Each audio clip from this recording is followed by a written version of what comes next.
chocolate pie. Good stuff.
Aloha everybody, welcome back to On Island Time.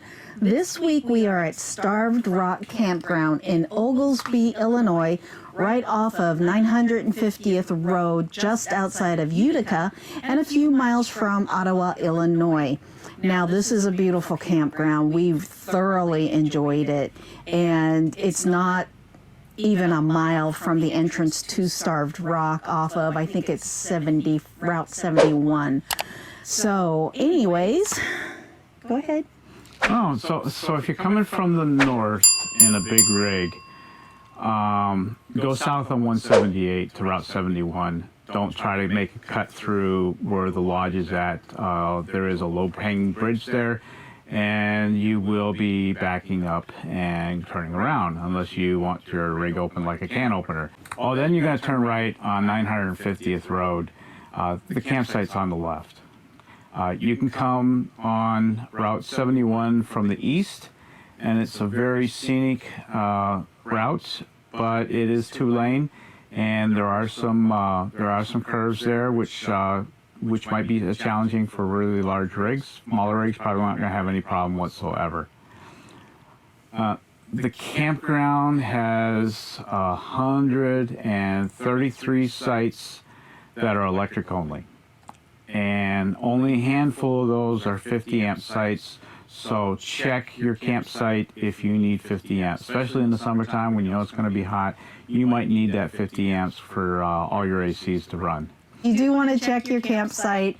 Again, as Mike had said, there's only a few 50 amp sites. Our camp was situated in what we termed was the prairie. It was a grassy area, it was wide open, and our site did have a 30 amp. So anyways, yes, so our site has a 30 amp, and luckily it's cool enough where we only need to run one AC, and we're very comfortable. Now, there are two loops to Starved Rock Campground. We stayed in the east loop, and we were at site 132. 132. Okay. And it was, again, in the prairie, and it was very nice, actually, just to be in the open like that, especially early in the morning when the sun is coming up from the east. It backlit the RV really nicely. I thought it was gorgeous. Mike and I both took a still photo of it, and we have that to show you here.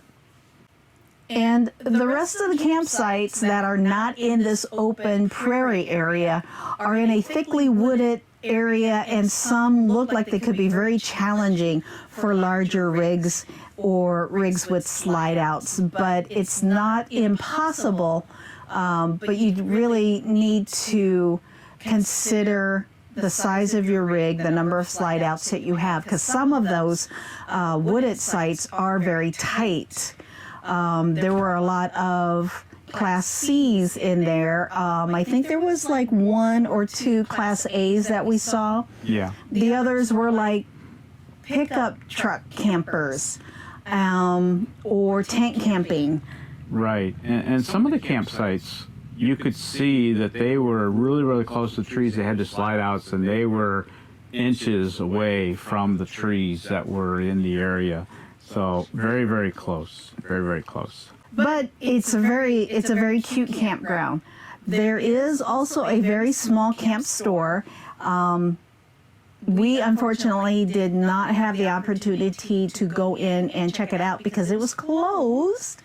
And you can get firewood. And what was really cool about obtaining firewood is they have like a dispenser. So you put the money in, and the firewood falls out into an area where you would open a door and get it. We didn't use the machine, but it was either that or it opened a door that had firewood already placed into it, and you could just pull it out, I think, is what it was. I don't remember seeing that. But anyways, it was a big container. It was different. It was really different.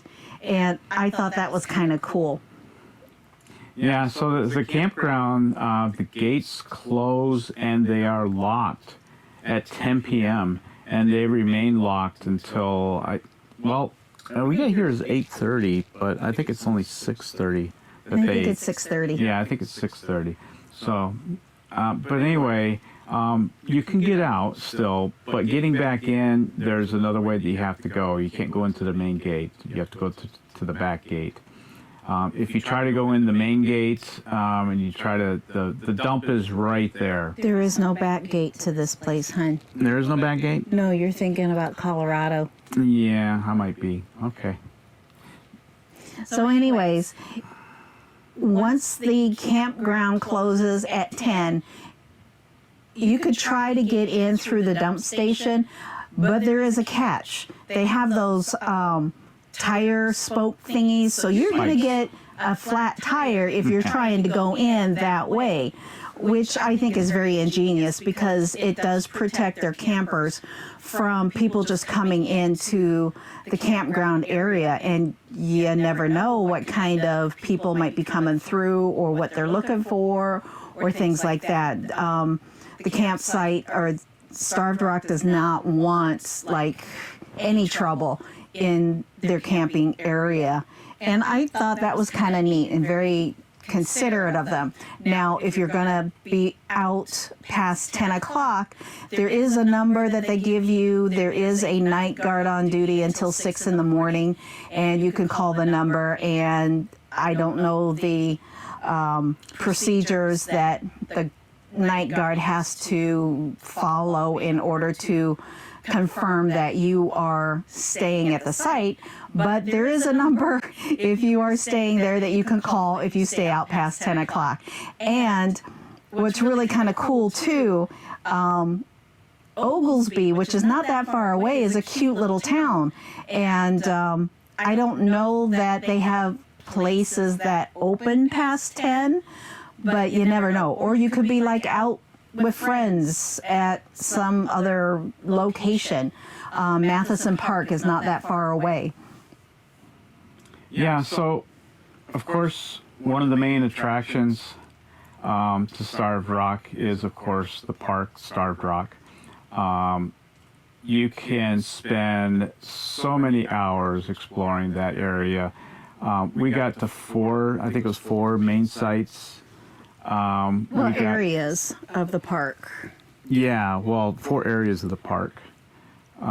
There's lots of stairs and everything. And we'll be showing a lot of video of that, and that was quite an exercise. The first location that we went to was Starved Rock. Now, Starved Rock got its name, and I can't remember the entire story, but the Indian tribe. There was there was like a powwow of the chiefs, and I can't remember the name of the tribes, but there was a warrior that killed the chief of a rival tribe, and so when the warriors from that particular tribe came to avenge their chief, they took refuge on top of this rock plateau. There was only one way up and one way down, and the tribe that had killed this particular chief just waited because they knew that there was only one way up and one way down. So what eventually happened is those warriors who came to avenge the death of their chief died of starvation, hence the name Starved Rock. Yeah, well, our second destination was the French Canyon, and it's a beautiful location. You go back into this alcove area or canyon-like area, and at the very end of it, once you get to it, there's a waterfall. It wasn't very active while we were there, but it was still a very beautiful area, and people were back there taking pictures and taking videos and everything. And Sheri wasn't able to join me there because of the sharp and steep decline, or getting down into it was fairly challenging. So she decided to stay up. Plus, with the creek that was running through, and it was a little misty as well. The rock was wet, and I was cautious because I could have slipped, and if I slipped and fell, that would not have been good. So that's why I stayed back, but I met some great people while I was waiting for Mike to come back from the little hike he went on. Yeah, and the next destination that we went to was Lover's Leap. It's another spectacular destination that overlooks the Illinois River, and what a view you get, and we got some video for that as well.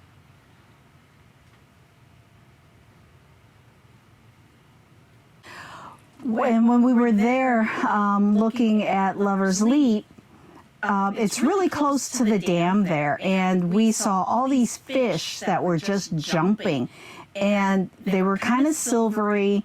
I think Mike even said, "Oh, that's salmon," and I'm like, "No, that's not salmon." But then, because we have heard that Asian carp is really an invasive species and has pretty much taken over a lot of the Illinois River, we were thinking, well, when they get disturbed, they start jumping. Well, by the dam, that's a lot of disturbance. And so there was a lot of fish jumping. So we're thinking that might have been the Asian carp. And I did get a few still shots for you regarding the jumping fish. We also made some video that may or may not turn out. If it did, we'll put that in here as well for you to look at. Yes, that's true. It was a little bit of a ways away from the Lover's Leap. Was it Lover's Leap? Lover's Leap. So it was a little bit of ways away, but we continued on hiking towards another destination in Starved Rock called Eagle's Outlook? Eagle Cliff. Eagle Cliff. And we took a little break and had a little lunch, or just had a little snack, and it was pretty much right where the dam was. So I took some more pictures from there, so hopefully those will turn out better. So we'll make a decision when we do post editing on which pictures we're going to post for you to take a look at.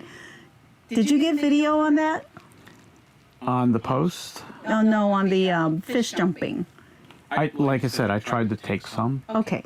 So, but we'll see if I can zoom in and crop it and get some action for you guys. Now the Eagle, huh? Eagle Cliff. Okay. Sorry, I can't remember. Eagle Cliff. It was a very nice walkway because you weren't on a trail path, so to speak. They had built the walkway. So it was really nice to walk along there to get to Eagle Cliff.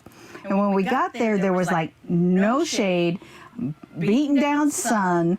It was really hot at that point. And we brought Tippy and Easy along with us, and they were troopers. But when they hit that sun, being dark dogs, they got pretty hot pretty quickly.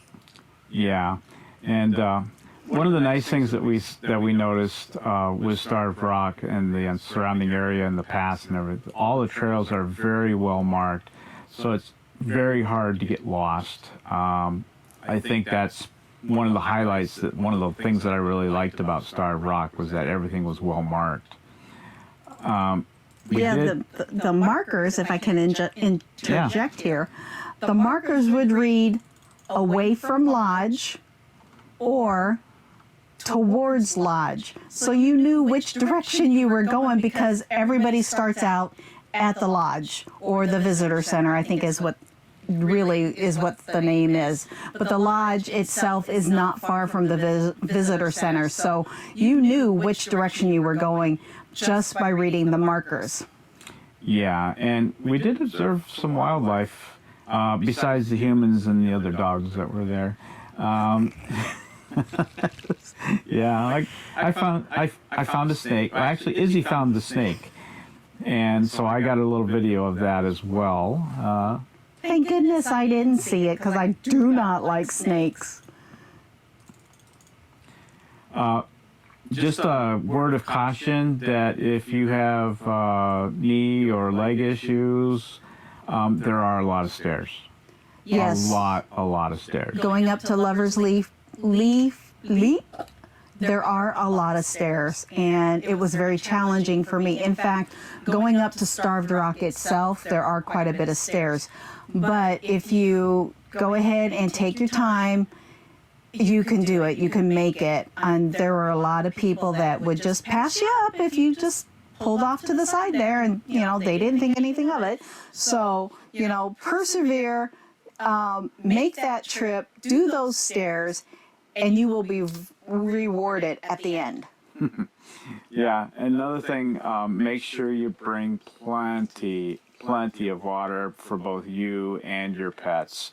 I can't stress it enough. It was warm the day that we went, and we brought a couple bottles of water and we went through them, and the dogs helped us quite a bit with going through them as well.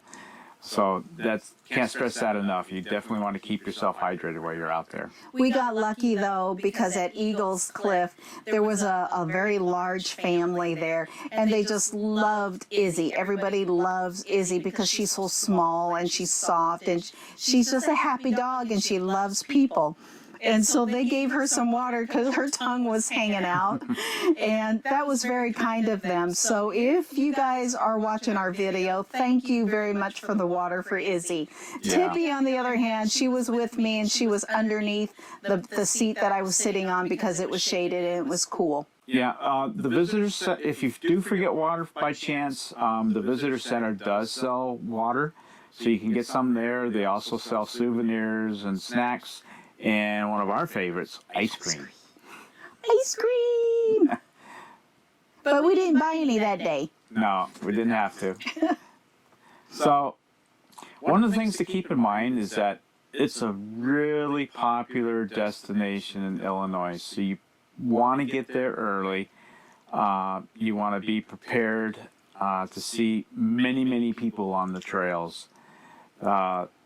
especially if it's later in the day. A large amount of population around the area love to visit Starved Rock, and so it's a very huge attraction. And Chicago is only about an hour and a half Chicago's tops pretty close. away. So I'm sure a lot of people from Chicago come down to Starved Rock just to spend the day. And there are picnic areas and places that you can fish along the river. So yes, a lot of people are down there. So if for some reason you get to Starved Rock and it's completely packed and you really don't like all the people, there is an alternative.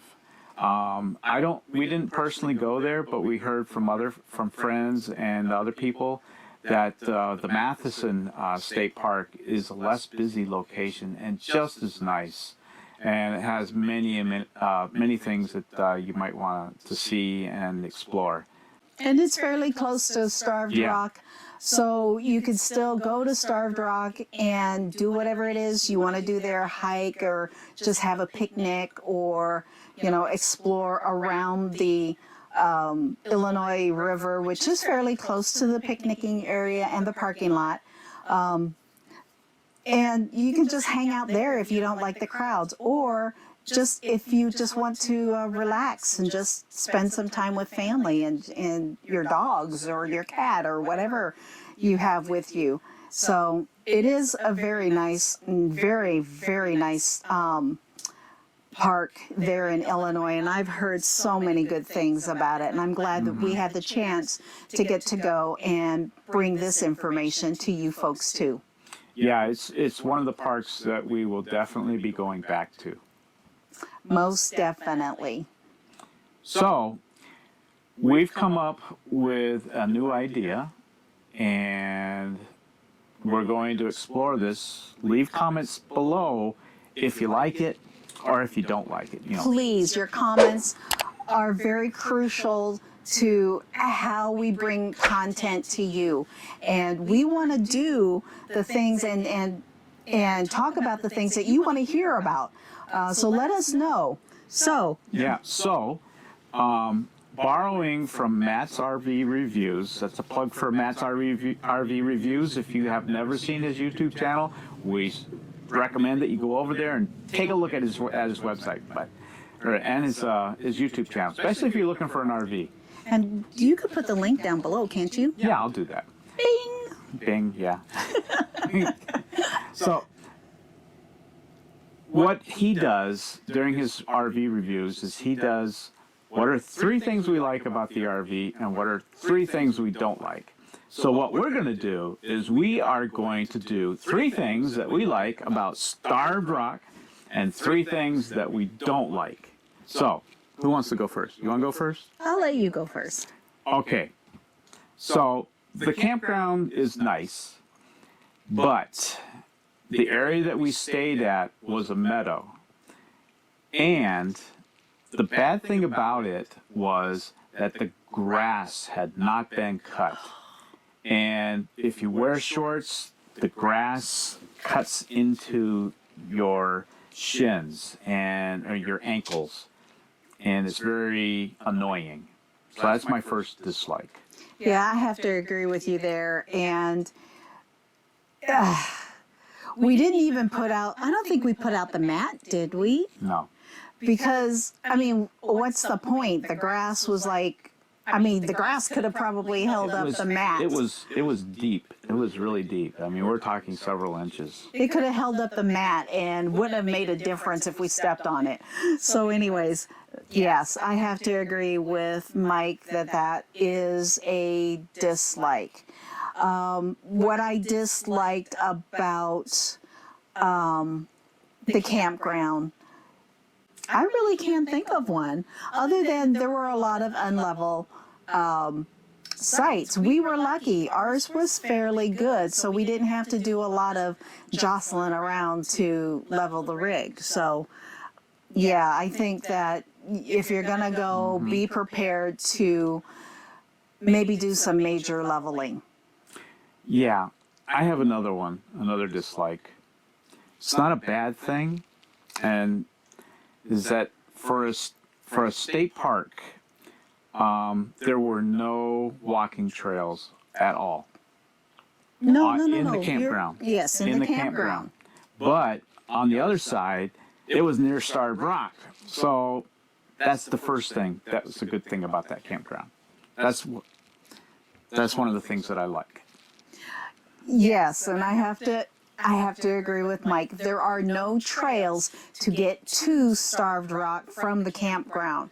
But again, it's less than a mile to the entrance off of Route 71. And there are lots and lots of trails there. So that was the 3 things that we don't like. You want to do the 3 things we do like? Sure. Do you have a starting point? You can go first. Oh, great. Well, let's see. What did I like about the campground? I like the fact that they do want their campers to be safe. So I think that the idea of locking the gates and making sure that people who are not supposed to be in the campground cannot get into the campground. So I think that that's a very good thing. But aside from that too, I have to say I have a dislike about that too. Oh? It makes it difficult. I think could make it difficult for some people who stay out past 10 o'clock, because I don't know how much of a hassle it is to call the phone number to talk to the guard that's on duty, but I think that would be kind of a hassle to me. But I do like the security there. They don't drive around. Well, DNR didn't they? I don't remember if I saw them or not. Well, I know that I don't remember seeing like a DNR truck driving around. I didn't see like a police officer or a sheriff driving through the campsite to make sure everybody was being good and no loud music and things like that. But that is what I do like about Starved Rock Campground, is that I felt secure. But also, at the same time, I had that dislike, so I did forget about that. Yeah, and I like the, like I said before, I like the closeness to the actual park. That was awesome. They're having a marathon when we went there, and they had told us to go left, and she was driving. And he told me to go right. I did not tell you to go right. You went right. You wanted to go right. I told you go left. And you said, no, I'm going to go right. So we went right. And when you get up to the end of this 950th Street or road or whatever it is, you turn left, and it's like the immediate right to get into the park. Well, they had that blocked off. We had to go, well, did I say left? Yeah. Oh, okay. I did say left. Okay. Yes, that's I get my right. left and right mixed up all the time. But anyway, so we had to turn right, and the runners were in the other lane, and we had to go way out of the way. They had everything blocked. You could not go right anywhere after that. So we had to go all the way to, what was that town? I don't remember. Yeah, there was some other town that's down the road. I would say it's a good 10 to 15 miles away, maybe? Yeah, something like that. Wasn't it Utica or Oglesby? Ottawa. Ottawa. Yes, it was Ottawa. We had to go Ottawa. all the way to Ottawa, and then go north and go back on Route 94 to get, or actually Route It's 80 80. there, to get back to the road so that we could turn left to go into the Starved Rock Park. Which was okay because we ended up going through Utica. And again, it gave us the opportunity to take a look at the town. It's very cute. It's very small. They have an antique store there that I noticed. They were having some sort of it looked like a street fair, but I think it might have been a sidewalk restaurant, eats in the street type of thing, because they did have one block of downtown blocked off, and it looked just really cute. You cross over the Illinois River and go maybe a quarter mile, if that, and turn left, and you're at Starved Rock State Park. So we got one more to go that we dislike. No, that we like. Oh, We did the dislike. Oh, that's right. We did the dislike. I was trying to think of what else do we have. I don't know. What did we like? You know, I really kind of liked the campground where outside of the metal, where they had all of the trees and everything, because it's Oh, yeah. because it's very kind of rustic, but still you have electric. The downside, well, yeah. We already said it. We already said our negatives, so I'm not Yeah. going to do another one. We don't want to do too many negatives there. But if you have a trailer, or a small trailer, or a small Class C, or a smaller Class A, I think you would like the forested part of it's part of the park. It's what I would call a bit isolated and private. Yes, very private. But it makes it difficult to bring your Class C rig in when there's people walking in the road and you have to go up and turn around to get to your site. And they don't realize that you're behind them, even though your diesel is really loud. I don't remember those kids. Yeah. We were behind some young kids, and I don't think they realized we were behind them, and I was driving in. So I just kind of took my time and inched along like a little turtle until they realized, and it was one of those, oh my gosh, we got to move over. Yeah. It was really cute. So that's our review of Starved Rock Campground in Oglesby, Illinois. We hope that you get a chance to visit there, go to Starved Rock, or if the campground is full, go to Matheson. We have yet to go to Matheson, but I think maybe next year we might be able to. You mean the park? The park. Yeah, because there's no campground at Matheson, I don't think. Oops, that might be correct. Whoops. Anyways, That's okay. Anyways, the campground is really cute, and we did enjoy our time there. So if there's nothing else, we hope that you continue to ride the wave on Island Time. Aloha! Bye.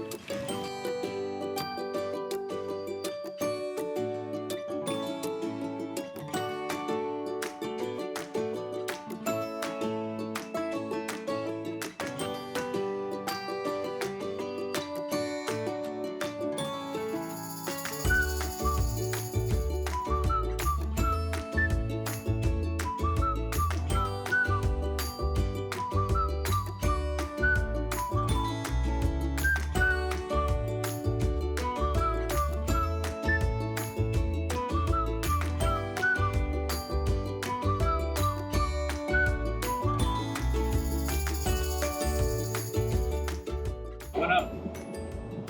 There it is. Other side is Flintstone pit.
honey. You're welcome, honey. We only ran one AC, which was more than enough because it was still very nice and cool.